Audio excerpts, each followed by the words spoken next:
Ada yang cari muka nih sama bos. Ini kan tugas kita. Aku nggak cari muka kok. Kamu tuh baru kerja 3 bulan di sini. Gak usah so nasehatin kami. Aku di sini udah 5 tahun kerja di sini. Harusnya kamu tuh sadar diri. Mbak, aku salah apa sih Mbak sampai kalian tega kayak gini Mbak? Salah kamu itu caper. Siapa yang berani ngebully karyawan kesayangan saya? Siapa? Nggak ada kok Bu, orang lagi ngobrol doang. Terus kenapa diacak-acakan?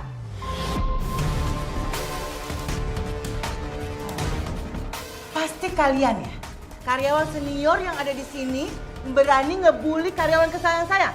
Iya.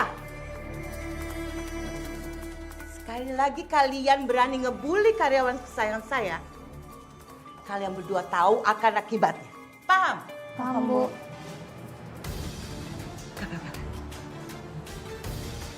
Udah, balik kerja.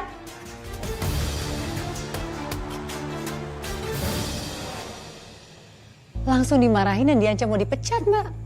Bener Mbak, teman saya diberi peringatan akan dipecat kalau dia masih melanggar. Dan saya gak enak sama pegawai lainnya Mbak. Iya Mbak, tapi menurut kamu tuh kira-kira apa yang membuat Ibu Ningrum tuh begitu beda perlakuannya sama kamu? Kenapa dia segitu membela kamu?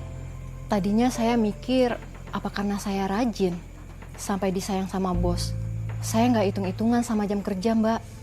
Lembur pun saya jalani tanpa komplain. Saya sering pulang kerja paling terakhir Mbak di restoran itu.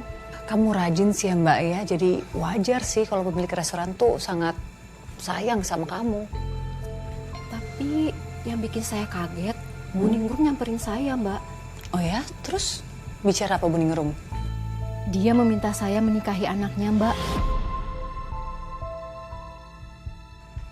Menikah dengan anaknya?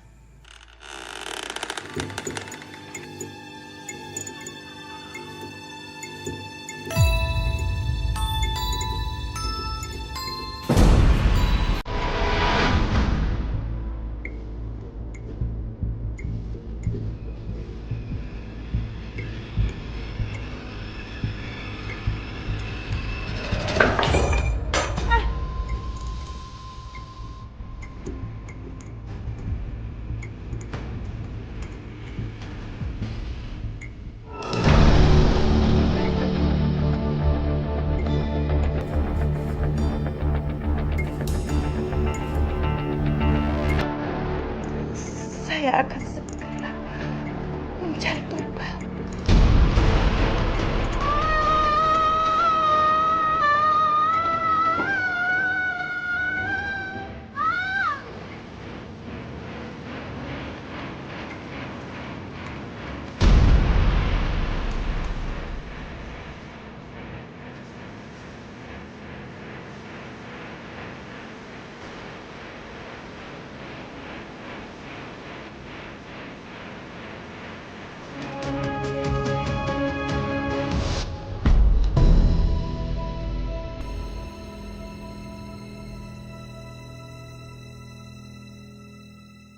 Murni, kamu lembur sendiri?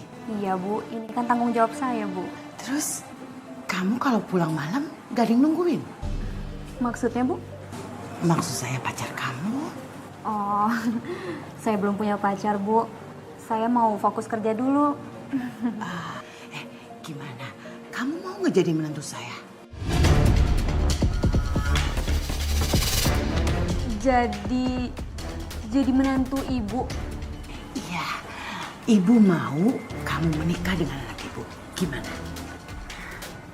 Bu, tapi saya cuma pelayan biasa. Pendidikan saya juga nggak tinggi, Bu. Saya orang miskin. Udah. Saya nggak peduli dengan semua itu.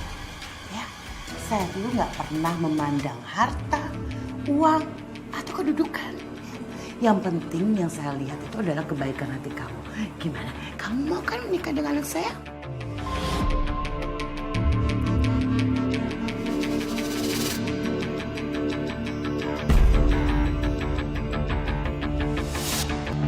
Dan kamu menerima? Iya Mbak, saya nggak mungkin nolak. Apalagi Bu Ningrum sudah baik sama saya.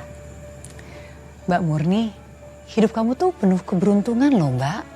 Dari hidup susah, terus bertemu dengan orang baik, diajak menikah, kemudian hidup bahagia. Tapi semuanya nggak seperti yang Mbak bayangkan. Maksudnya? Saya seperti dijebak, Mbak.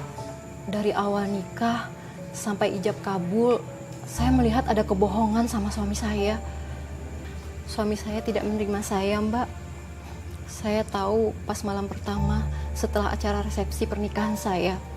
Kenapa Mbak? Apa yang terjadi? Suami saya tidak mau menyentuh saya, Mbak. Bahkan dia mencampakkan saya dari kamar.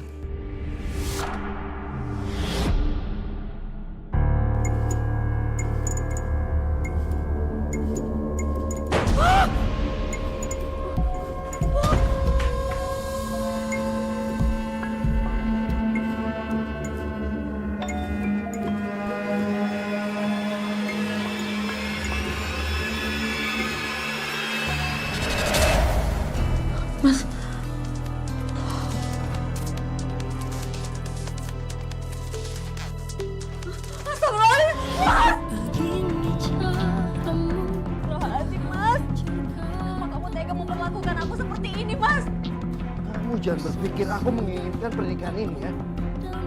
Ibuku yang mintanya.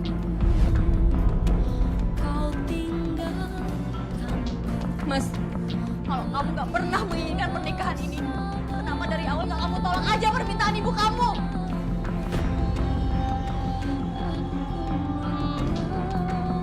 Kamu nggak perlu tahu soal itu. Dan satu lagi, aku nggak akan pernah tidur di sini. Ngerti kan?